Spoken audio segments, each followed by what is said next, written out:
আসসালামু আলাইকুম। ভিডিওটা ভালো লাগলে বেশি বেশি করে শেয়ার করে দিবেন। যারা এই বেগুনের আচার বানাতে চান, সোয়াবিন তেল দিয়েও বানাই নিয়ে যাবি, সর্ষের তেল দিয়েও বানাই নিয়ে যাবি। 2 বছর থুয়েও খেতে পারবেন, 1 বছর থুয়েও খেতে পারবেন। আমরা এখানে প্রত্যেক বছরেই বানাই থাকি। আর স্যারের হচ্ছে গাছের বাগান আছে, তো বাগানের তেল বলি কথা। এই যে জৈতুনের তেল। আর এই যে এইভাবে পেট ফাড়ি ফাড়ি এই যে এই ভিতরে বাদাম ঢুকাইছি। 2 দিন রাখতে হবে পানি নিংড়ানির জন্য। বা বেগুন কিনা 10 মিনিট সিদ্ধ করি, তারপর পেট ফাড়ি ভিতরে লবণ দিয়ে তারপর ঝাঁকার ভিতর থুয়ে প্রথম দিন 10 কেজি ভাড়া দিতে হবে। দ্বিতীয় দিন হচ্ছে এখানে ভাড়া দিতে হবে 20 থেকে 30 কেজি ওজনে ভাড়া দিতে হবে, যাতে পানি কিনা সুন্দরভাবে শুকিয়ে যায়। পানি থাকলে আচারটা আপনার ভালো হবে না, ছাতকুড়া পড়ে যাবে, নষ্ট হয়ে যাবে, একেবারে ভালো হবে না। আর এই আচারটা বহুদিন রাখা যাবে, রাইকেই খাওয়া যাবে।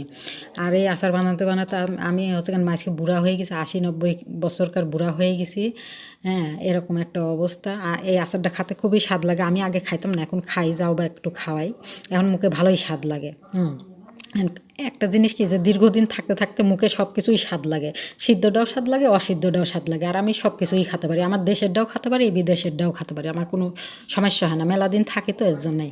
আর আপনারা একটু দোয়া করবেন সামনের দিন কিনা যাতে আমি একটু আগাই যেতে পারি। আর আমার ভিডিও কিনা দেখি বেশি বেশি করে শেয়ার করে দেবেন। এই মানুষটা পাশেই থাকবেন, বাজে মন্তব্য করবেন না। আর আমার ভিডিও প্রত্যেক দিন দেখবেন, প্রত্যেকটা ভিডিও এই বেগুনের আচারেরটা দেখবেন, যদি ভালো লাগি থাকে। আপনারা যদি